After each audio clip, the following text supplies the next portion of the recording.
महाराष्ट्र राज्याचे माजी मुख्यमंत्री उद्धव ठाकरे, राज्याचे माजी मंत्री सुनील केदार, रामटेक लोकसभा क्षेत्राचे खासदार श्यामकुमार बर्वे, पूर्व मंत्री अनिल देशमुख सारखे कर्तबगार मान्यवरांनी सजलेला मंच, शेकडो पोलिसांचे सुरक्षा चक्र, हजारो लोकांच्या गर्दीत सावनेर शहरातील एक 8 वर्षीय चिमुकला अद्वैत चंद्रशेखर धवड माथ्यावर भालचंद्र टिळा, डोक्यावर भगवा फेटा, खांद्यावर भगवा दुपट्टा घेत मंचावर पोहोचतो आणि मराठमोळ्या स्वरात उच्चारतो, मी अद्वैत चंद्रशेखर धवड आपल्या समक्ष शिवगर्जना प्रस्तुत करतो. असे उच्चारण ऐकताच संपूर्ण परिसर काही वेळाकरिता स्तब्ध होतो आणि चिमुकल्यांच्या तोंडून एका स्वरात शिवगर्जना ऐकून एकच टाळ्यांचा गडगडाट होतो. कळमेश्वर येथे उभारण्यात आलेल्या छत्रपती शिवाजी महाराजांच्या अश्वारूढ पुतळ्याचे उद्घाटन रविवारी संध्याकाळी उद्धव ठाकरे यांच्या हस्ते झाले. यावेळी माजी खासदार प्रकाश जाधव,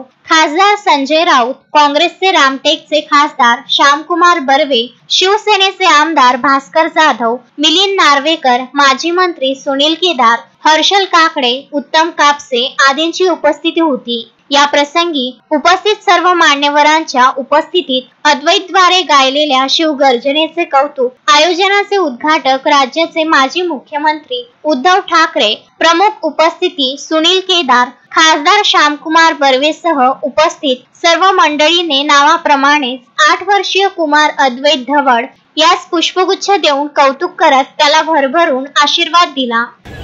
नमस्कार, मी अद्वैत चंद्रशेखर धवड तुमच्या समोर आज मी शिवगर्जना प्रस्तुत करतो. मी बस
वाडिया, विदर्भ न्यूज, सावनेर.